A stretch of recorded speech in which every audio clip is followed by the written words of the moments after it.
welcome. Can you believe it? This is the end of week 4. So cool. Really. In fact, we've got 2 more classes before the break, and because we're on Mondays, for me that feels like it's quite soon. You know, you get the long break.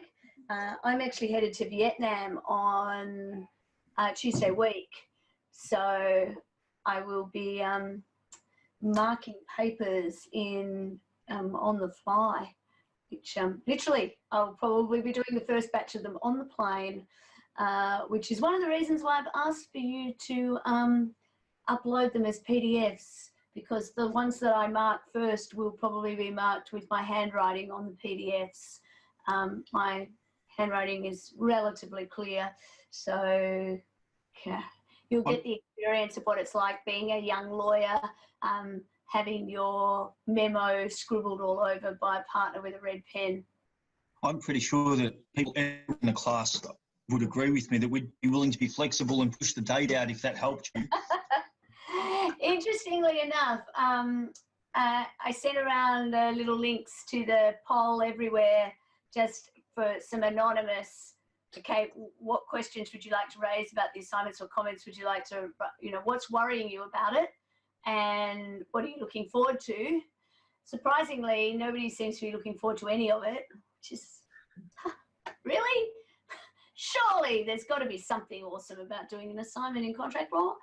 I'm looking forward to reading them. I usually enjoy it, and not just because I'm a psychopath. Yeah, the feedback did come back. It seems that torts is due the same day. And there's a criminal law one almost the same time also. Yeah. Yes. So there's not a lot I can do about that. Usually there's a bit of argy-bargy at the beginning of semester, and we try and spread them out a little bit. But the problem that we have is, under the university rules, is we have to give you feedback within 2 weeks of the first assessment task, and by effectively what the end result of that is by week 7, which means you need to actually submit an assignment by week 4. And so everybody's trying to make that assignment as late as we can, so that actually you've got enough information and knowledge to do something meaningful in the assignment, so we can give you meaningful feedback. But the combination, the end result is they tend to clash a little bit. So I'm sorry about that. Almost everybody's in the same position, mind you, because when you think about it, either people are doing 4 subjects and they've got 4 things due at the same time, or they're doing less than that, but the reason that they're doing less than that is because they have lives, which mean they've got effectively things that need to be done all the time anyway. And whilst it might feel overwhelming, the problem you've been set for contract is something that in real life you would be doing in an afternoon. It feels like an afternoon, not a morning to me, but for whatever reason, I'm going to say it's an afternoon. Of course, that just means you have to be on top of the coursework to that point as well. So, but you're all in the same boat.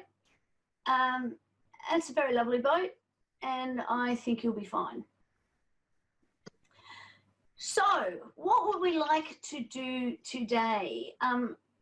Tomorrow in class, we're going to be working through the remainder of the consideration elements. And I will probably, depending on how we go from time, we'll either do an exercise in class, or I will save that for the next tutorial. We're really at a point now where we're up to speed with where we need to be at, so I don't need to use this time for any catch-up. So now is a really good time to answer your questions and to talk about whatever it is that you want to talk about. Nobody actually responded with topics for the tutorial itself, but I'm also happy to talk about approaches to the assignment if you want to do that. I have something I would like to have given you notice on, but I was busy with other assignments for the weekend that were due, so apologies for that. I had a question. Another question without notice. Excellent. PINNELL'S rule, the exceptions to that, but payment before the due date, yeah, I'm good with that. Payment different destination, could you clarify that? And with a chattel, just talking. With a chattel, with a good. Okay, so one of the things, even though, so we're talking here, let me just step back for those people who might not have done all of the reading around consideration yet. So effectively, the rule is, in order for there to be an effective contract, there needs to be consideration. The consideration needs to have legally sufficient value, and it needs to be in exchange for or bargain for the thing that it's been given for. So consideration is the price for the promise. So if I'm making a promise to you, you need to effectively give me a corresponding promise. Now, they don't need to have the same value, but they need to have legally sufficient value. And so then there are some specific rules and exceptions. So PINNELL'S case effectively is some very, very old law that says, actually doesn't say anything different from what I've just said, but applies it in a particular situation. It says that if you owe me money and I agree to waive your debt, so your obligation to pay me some of the money in exchange for your promise to pay me now, in fact, there is no good consideration for the for that waiver. So part payment of a debt is not good consideration for a promise to waive the balance of the debt. So that's the general rule. And that's entirely consistent with the existing legal duty rule. So if you already have a duty to do something, for example, pay me money, paying some of that money is actually just meeting your existing legal duty. So it's not good consideration for a new promise for me to reduce the total debt.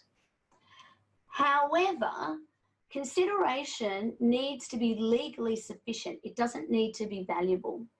So it needs, so we have this concept that as long as there is some kind of consideration, some kind of acknowledgement of the exchange, a court will not inquire into whether or not it is of sufficient value, just whether it's legally sufficient. So that brings into place the other kind of exceptions to PINNELL'S case that Stephen was referring to. So for example, let's say, Stephen, you owe me $100. You don't have $100 or you don't want to pay me back.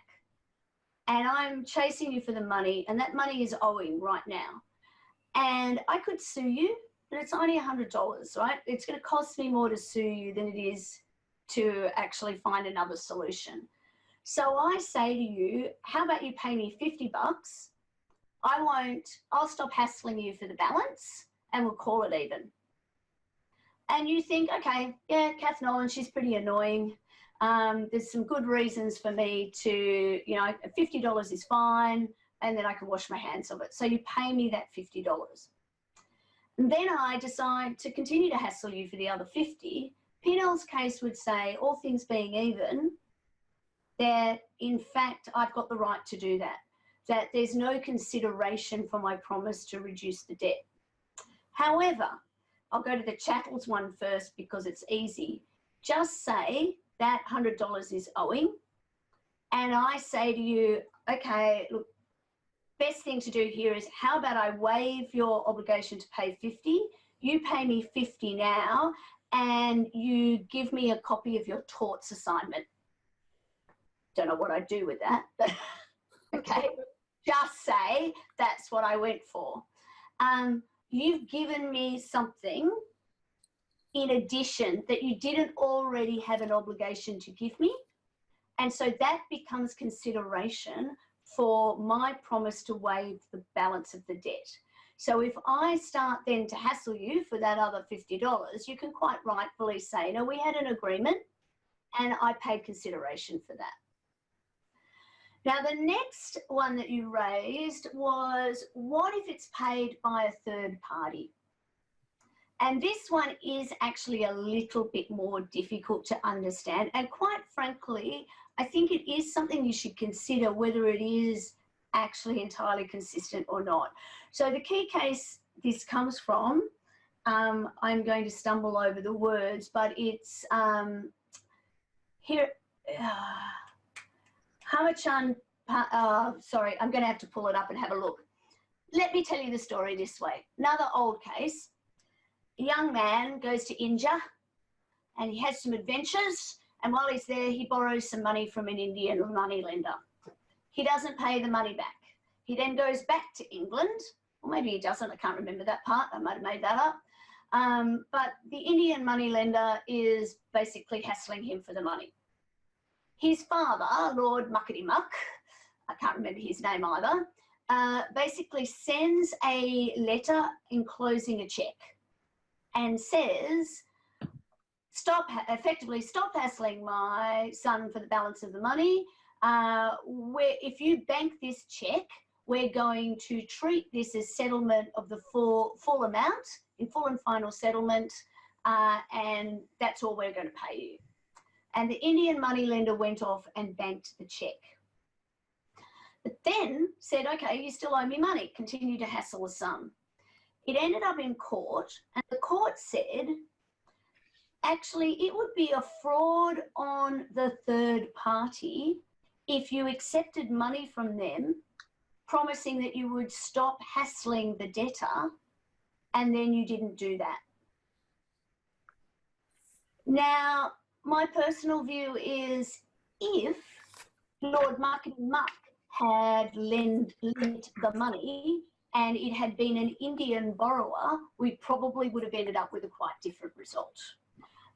We get the cases we get in the times that we get them, but it is good law still that absent having some kind of deed of settlement or otherwise, a way that we can get around this problem is if somebody else pays out.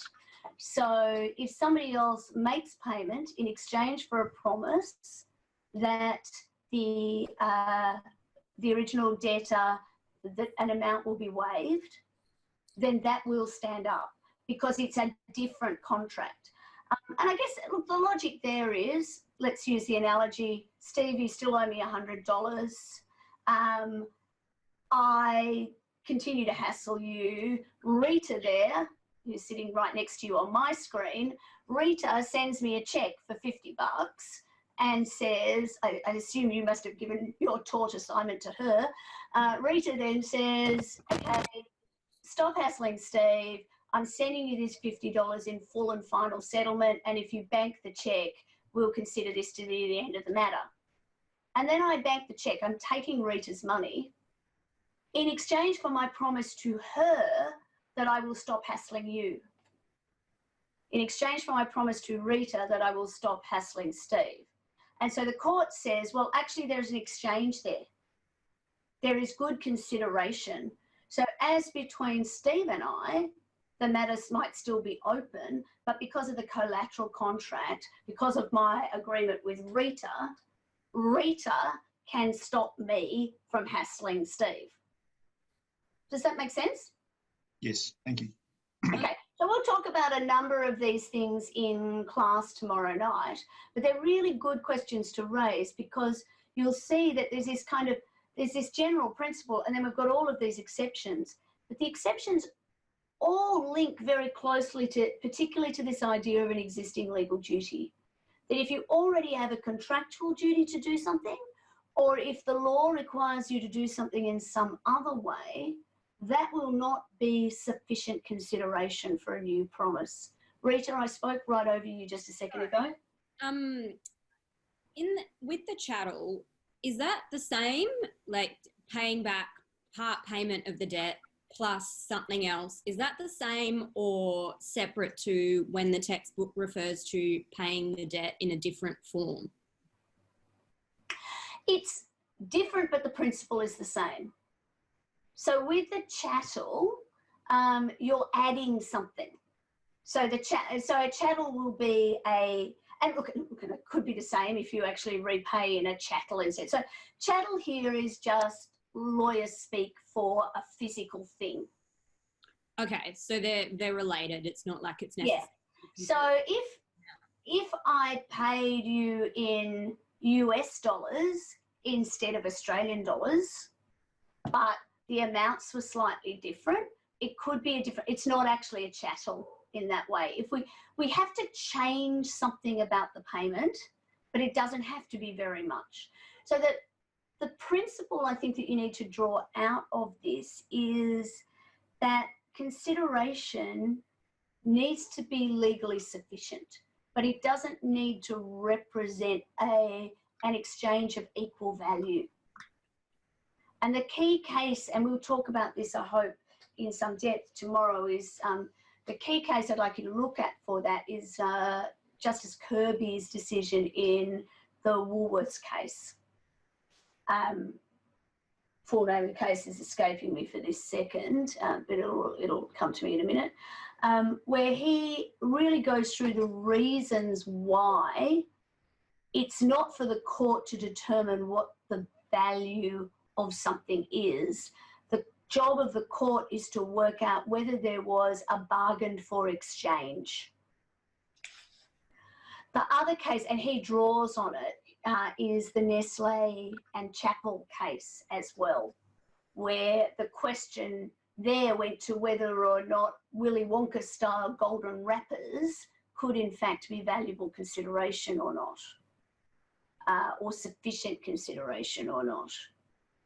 And ultimately it was found, well, they could. If that's what the parties agree is the exchange, then that is the thing that needs to be exchanged. It needs to be paid.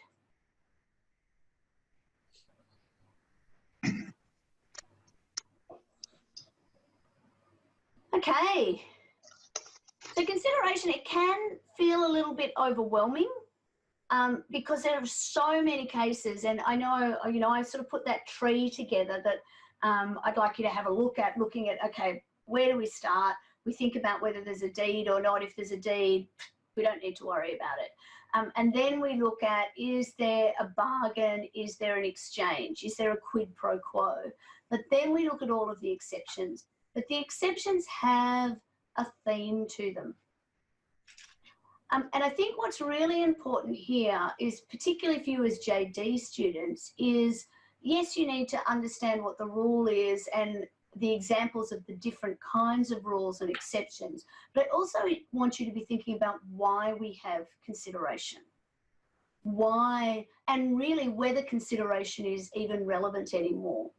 So one of the readings you've been given is the Wright article, which goes back to 1937. It's a Harvard Law Review article, so it's American scholarship.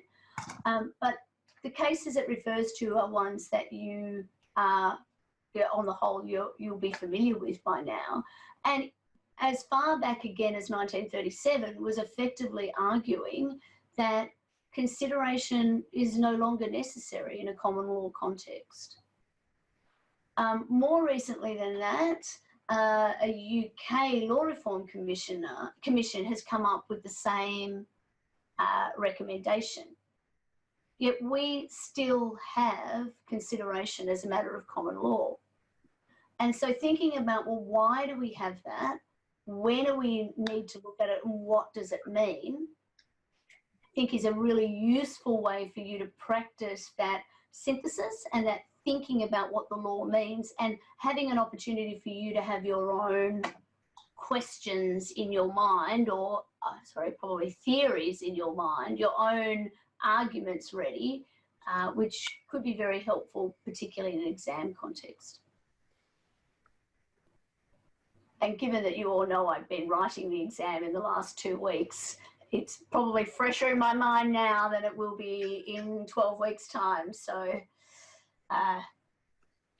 that's a very useful piece of advice for those of you here and those of you who might be listening later.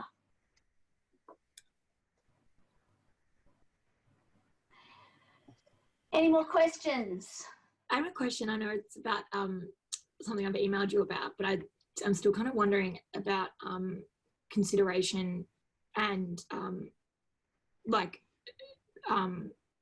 communicating that consideration, like in terms of there being like an adequate display that the consideration has been kind of made. What's kind of the level, like how much does that need to be kind of demonstrated that consideration's been accepted or been paid? Okay, so there's a couple of different questions bound up in that, which actually now I'm hearing you saying, I think I'm understanding your question differently from what I replied to, because I knew that we'd be dealing with what you were speaking about in the class. So it sounds to me like there's a couple of things. The communication piece is really probably more relevant to the question of whether or not an offer has been accepted and whether the acceptance has been communicated. Yeah. Now, if we think about agreement represents usually a matching of offer with an acceptance. And I know it's a bit of a gross analogy, but I think if you think about the offer as needing to be the egg, it needs to contain all the DNA of the deal. It needs to demonstrate that on acceptance, there will be consideration, there will be, like the consideration will be identified, the key terms will be identified, and the very act of accepting will signify the other party's intention to be legally bound. And then effectively your acceptance is just the sperm, like, you know, brings much less to the deal really. And at that moment of them meeting, we have the conception of this thing that is agreement. And then sometimes actually you don't have, it's not easy to see offer plus agreement. It's just literally the parties are moving backwards and forwards, and at some point you can objectively determine from their behaviour that they have reached consensus. So the Latin term would be consensus ad idem. But in order to have an enforceable agreement as a matter of common law, we need to be able to identify that there is consideration as part of that agreement. And so consideration is the price that is paid for the promise. And in most bilateral agreements and multilateral agreements, for every promise that you make, or for each, sorry, not every promise, because a promisor might make numerous promises, but every promisor receives something from the person to whom they made the promises, the promisee. Now, whether or not, so I might make 20 promises to you and only receive one promise back, but provided that it is legally sufficient, doesn't have to have equal value. So the next question then becomes, actually, did you pay the consideration or not? So in most cases, consideration will be an exchange of promises. Even in something as simple as buying a cup of coffee, the agreement is made at the point where the coffee is ordered, usually. So at that point in time, a promise to pay is exchanged for a promise to deliver a cup of coffee. So the consideration is the promises. Now, if I walk out with my cup of coffee without making that payment, it doesn't mean that there was no agreement. It actually means I breached the agreement. But if I left the money on the counter and nobody saw it, somebody else nicked it, I'm making this a ridiculous example, actually that becomes an evidence question of whether I made the payment or not. And we're not worried about that in this particular course at the moment, because we're not worried about how contracts are broken. And I'll come back to you in a second, Sigrid. What we're worried about here is, has the contract been made? And you'll see over and over the questions are effectively, Dennis, because Dennis is always your boss pretty much, Dennis is effectively saying to you, don't worry about whether the contract's been breached or not yet, just tell me whether there's a contract. Okay. So I suspect that's a somewhat frustrating answer for you, Angelica, because it's like, well, did they pay the consideration or they didn't pay the consideration? But that's a different question from whether there is consideration or not. Yeah. Okay. Does that make sense? Yeah. No, it does. I'm finding consideration probably the hardest thing that we've come to so far. Oh, don't worry. I'll make something else much more confusing before you know it. Sigrid, you were trying to say something, and then if you like you just said, if you ordered a coffee, that's at the point of ordering the coffee, the contract's made. What if the coffee doesn't get made? I walk away. Is there a breach of contract? again, look, all of these will depend on the facts, right? But in a normal scenario, let's say sitting down to have a cup of coffee. So if I sit in the cafe and somebody comes over to me, let's unpick that. Let's do it here. Let's kind of do it as a bit of a revision. In fact, there was an exam question that was effectively this a couple of years ago. Talked about going and buying a cup of coffee in the coffee shop at the bottom of building 80.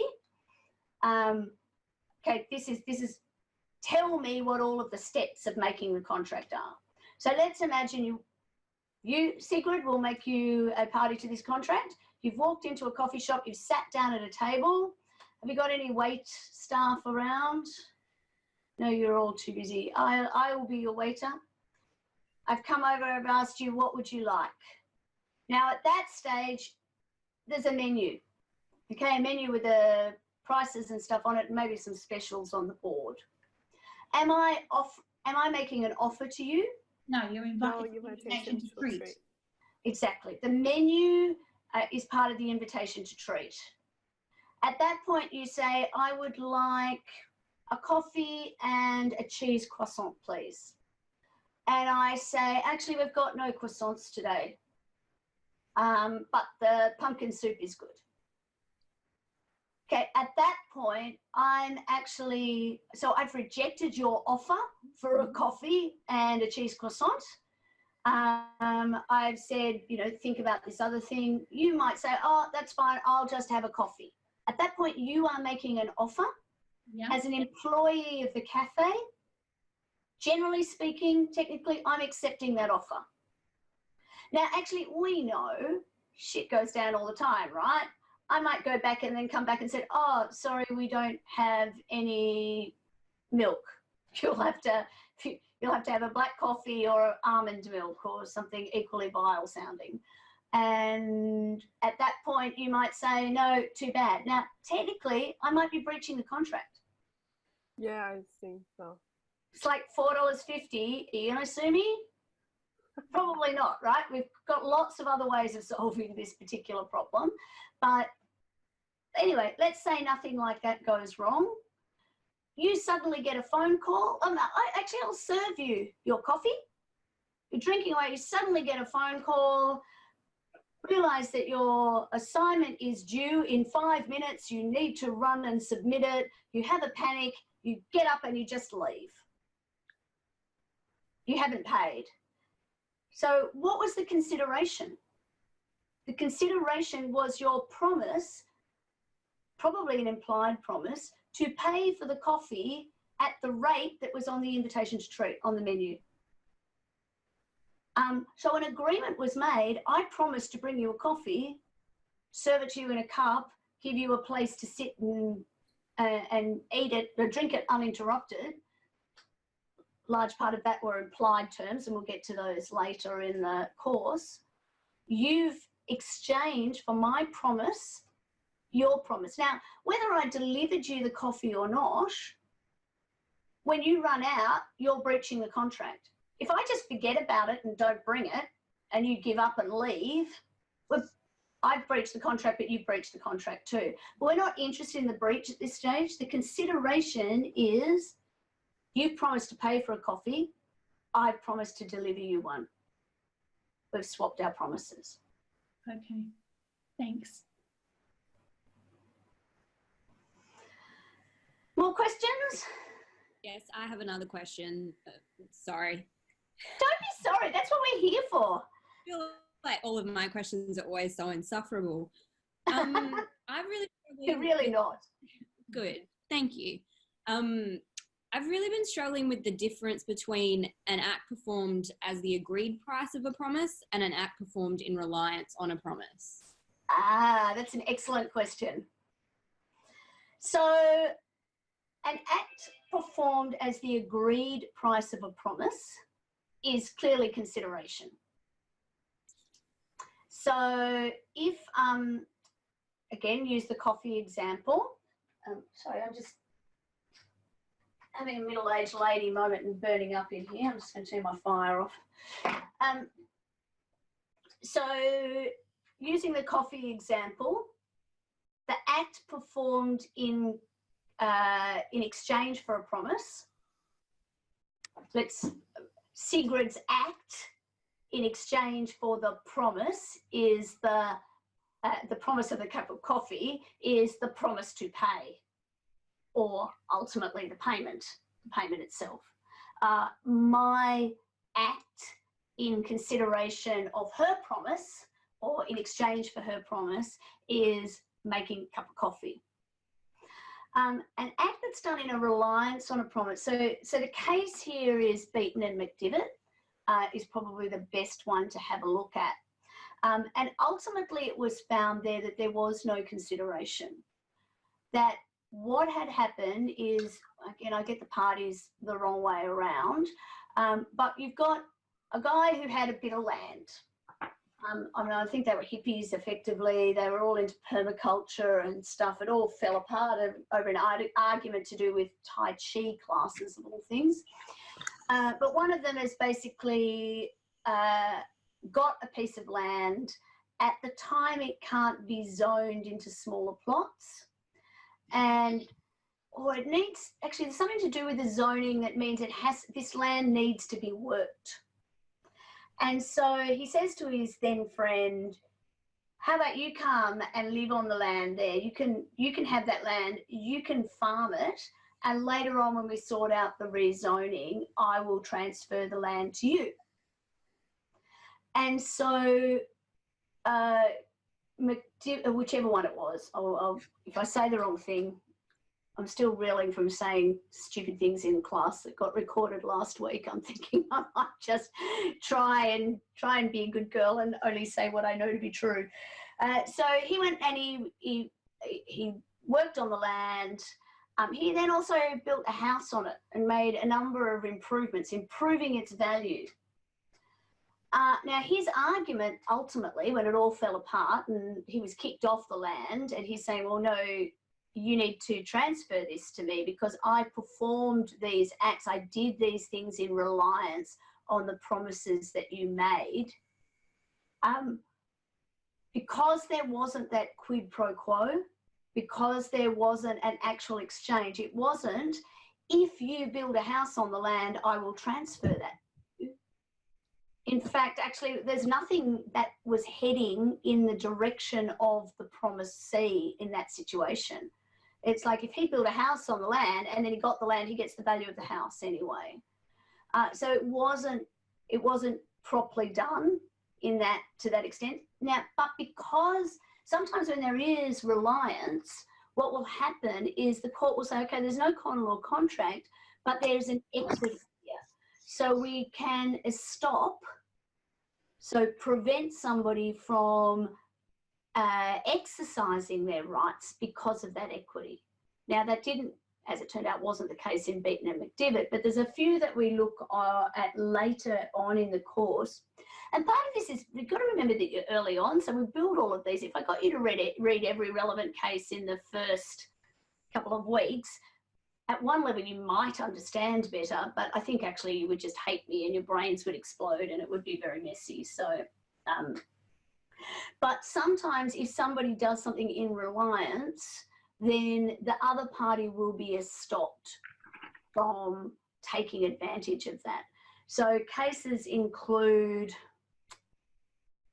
I'll remember the name of it shortly, but there's a lovely case that involved a young lady who worked for the cinema, and she and the general manager of the cinema were having a relationship, and she actually lived in a cottage that belonged to the cinema, and the cinema then decided that they were no longer going to give people who worked for them cottages anymore, and she was quite upset about that. So her gentleman friend, who was also her boss, said, look, don't worry about that. I will buy a little house and we'll live there together and it'll be yours. And then so he left his family, lived with her in this little cottage that he owned, but he never made a will and he never actually signed a contract that would allow for that transfer of land. And long story short, there's a few plot twists that you don't need to worry about now, but effectively the court said, well, look, there is no contract here, that the things that she did, you can't tell whether she did them in reliance on her promise, or the promise that was made to her, or just out of natural love and affection for this gentleman, because she basically looked after him in his old age. But it would be unfair to allow the gentleman, now deceased, so his estate, to rely on the fact that there was no contract to just not let her have access to this property. So effectively what the court said is, well, we're going to give her a lifetime interest in the property, and then when she dies, it'll go back to the family. So reliance takes us into the space of equity, I think is what I'm trying to say here. Okay, so that sort of clarifies things for me. I guess the point of confusion mainly for me is that I kind of feel like everything that you have in a contract, you do in reliance of the other person's promise. Does that make sense? So, for example, if I'm the barista and I make a cup of coffee and I give that to you, aren't I doing that in reliance of your promise to pay me for it? Yes, but now we're using reliance, and I'm really glad that you raised it that way, because I think that shows us the importance of the technical language here. Because in the barista making a coffee example, the contract is made where we exchange those promises. So the contract's made at that point. When we're talking about reliance on a promise as consideration, we're really talking about situations where the law might recognise, and they're very rare, that when something was done, even though there was no express exchange, that thing was done in reliance on something more nebulous. So again, a good case here is Lampleigh and Braithwait, which I think I spoke about it towards the end of class, not last week, but the week before. And this is sort of where it fits, where somebody's rotting away in jail, they're accused of murder or treason or something, their friend says, I'm going to try and get you a pardon. He then gets his horses, he goes to inns, he lobbies and talks to people, but there's no express promise, I will reimburse your costs. Okay. And then the one who's in jail languishes away and dies. The one who's been off lobbying sends a bill to the estate of the late gentleman saying, okay, I needed to harness these horses and stay in these inns and lobby these people. And the estate saying, well, bugger off, there's no contract. And the court said, well, actually, these two people were friends. They had an understanding between them. They may never have actually expressed it, but the expenses, you know, if you had asked them, if the question had been asked, will you reimburse me for the expenses? The answer was expected to be yes. And so these things were done. Well, the expenses were incurred in reliance of an understanding, even though we didn't have an express contract at that stage, that they would be reimbursed. Okay. And this goes to the very heart of why we need to think about whether consideration is actually useful or not. Because we know that life is messy. We know that these things happen without saying, like, I don't know if it's happened to you, but I've been in places where, you know, somebody, wait staff has said, oh, would you like to have an apple juice with that as well? Or, you know, the banana bread's really good today. And you say yes. And then suddenly you realize it's like $35 slice of banana bread. And it's like, you know, like, how did that happen? How did I end up in that situation? And then we sort of negotiate our ways around it, or we just suck it up in my case, because I'm a wimp.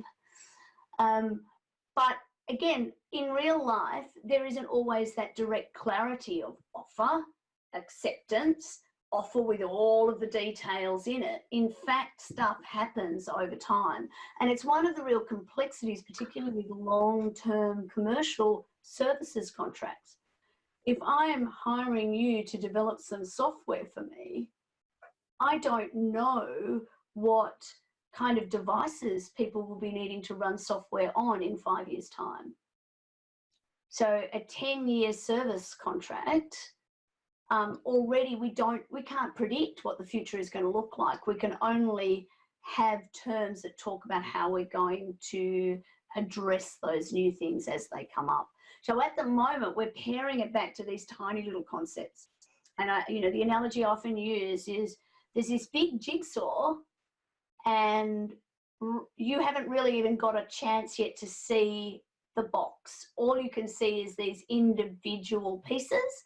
And what we're doing is we're clumping the different sort of colours together. We're getting the corners, but the whole picture will become clearer. But we're really going to concentrate on these clusters, and they are the formation elements. So agreement, offer and acceptance for the most part. But if we can't find that consensus, consideration, so the price for the promise, an exchange, a quid pro quo, intention and certainty. And we'll go deeper into intention and then into certainty. And then that's just so that we have a contract. And then from that, we move into, well, what does the contract say? And again, we kind of touch on that from time to time here. But again, it's the jigsaw. It's the big jigsaw that we're looking at.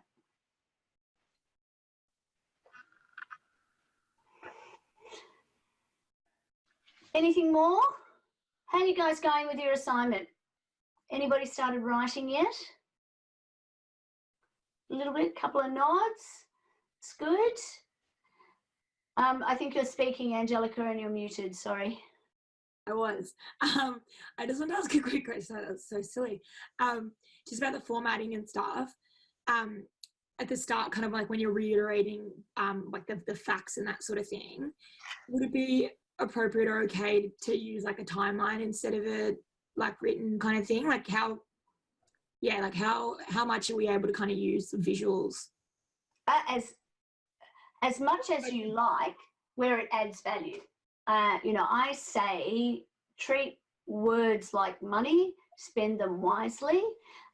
Good thing about a visual is it's not words, but only put a visual in there if you think it's going to add value. And it often does, particularly when you've got confusing facts or the facts are presented to you in some sort of funny order or something like that. It can be a really useful thing. You'll notice on the criteria, the rubric, that particularly in the distinction and high distinction phases, they specifically refer to that you've got diagrams that add value, if that's useful to you. When it comes to, like I said before, every word you have is like money. You spend them wisely. So think about how much of your word limit you want to throw to telling your reader about the facts. Yeah. Your reader already knows what you know, and you can refer to the file.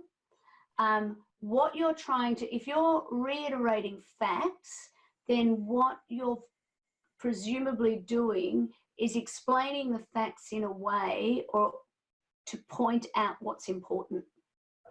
So unless there's something that's either where you have to make an assumption or that might be calling something into a question or a particular fact or point in the timeline is specifically relevant to an issue that you need to explore, then I wouldn't be worrying too much about the facts. I mean, you have to worry about the facts, but I mean from reproducing them. So it is absolutely fine to say the facts are on the file. So we don't. Or if you want to, sorry, Angelica, sorry, I started talking over you again. No, that's all right. We did a like thing in one of our classes today about kind of writing a memo, but it's a letter of advice to a client, so a different audience. Yep. But they sort of made a point about saying like you need to reiterate what's been told to you to make sure that kind of legally you cover your bases and that you're... Well, think about too, they're different audiences. Yeah. So you're writing to another lawyer in your own firm. Yeah. So your other lawyer has access to the whole of the file here. So one of the reasons, and the next assignment you do, you're going to be writing a letter to the client, in this subject, the next assignment, you'll be writing a letter to the client, and then you'll be supporting that with a memo. Okay. Because effectively what you'll be doing is Dennis will ask you to write the draft letter, and then give him a supporting memo so that he knows all of the background research you've done so he can sign it. Right. So we can kind of assume that there's a level of there's assumed knowledge, so we don't need to spend. Yeah, it's assumed. Look, and it's a balancing act. The thing is, Dennis has exactly what you have. Yeah. So if all you're doing is just reproducing what I have already given you, that's not particularly useful. Yeah. If you are summarizing it down to point out the stuff that matters, that's useful. Yeah. If you need to make some assumptions along the way, or you want to double check something, so it might be that one of the recommendations you might be making to Dennis, I don't know, is that when he has a discussion with the client, that these are the kinds of questions that he asks. One of those questions might be about the facts in some ways, or an assumption that you've made in relation to the fact to confirm that. Yeah, cool. Thank you. Okay, so yeah, that's pulling it together. So, but it is important to remember that the audience is important. Yeah. I should grab hold of what you got told about writing letters to clients and at some stage and make sure what I tell you is consistent. Thanks, Kath. That's helpful. Thank you. No problem at all. Anything more?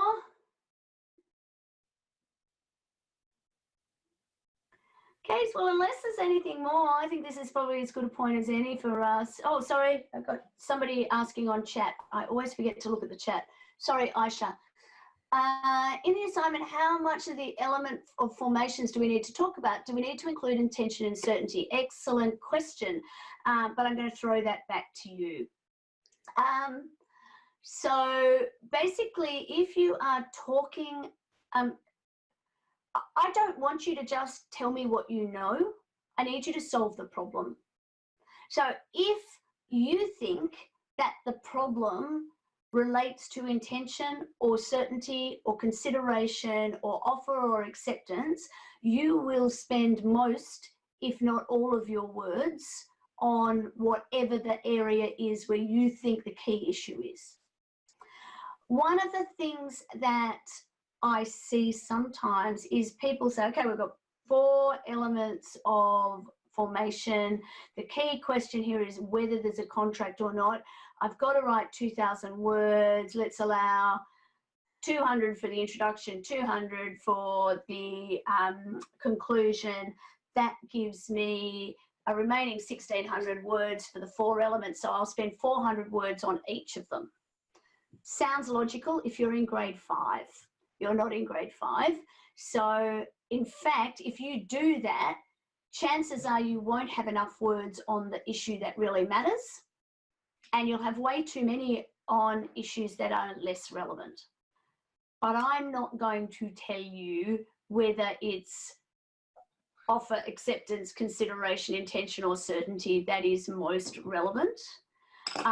I am going to say though, and I've said this in class a couple of times, I'm not setting you up to fail, that the problem itself has been set up so that the key issues are things that we had already addressed to some element, at least in class.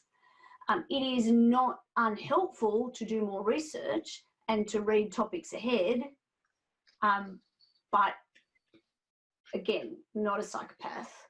So the chances of, well, look, I'm not going to say out loud that you'll be wasting your time if you've got 800 words on certainty and intention. because somebody might find a really useful way of proving to me that I am wrong, and the rest of you will be livid.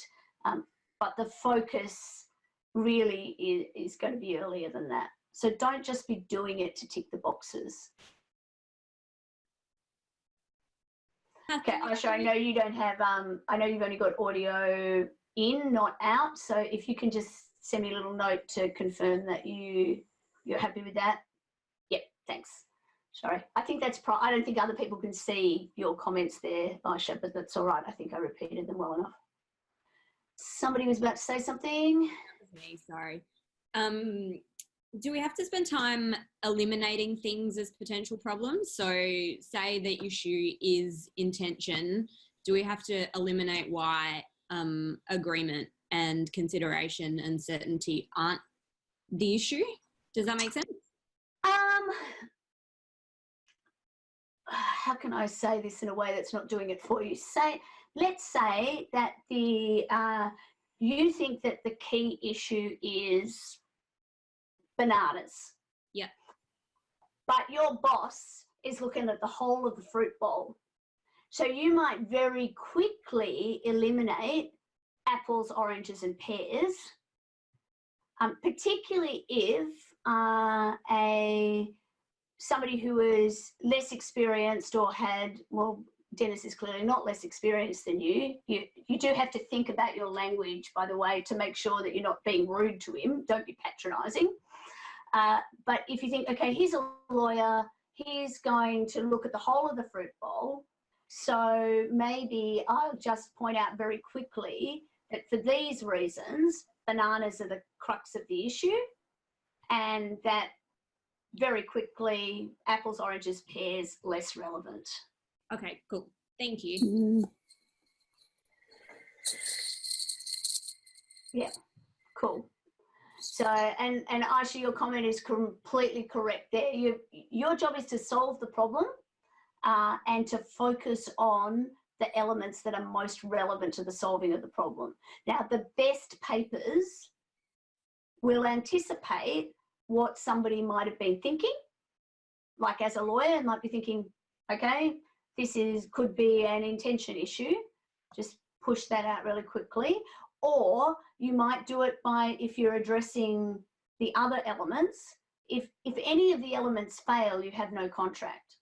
So if you're very confident that an element has failed, then you may well be saying there's no point in looking at the other elements. It depends on where you land on your particular outcome.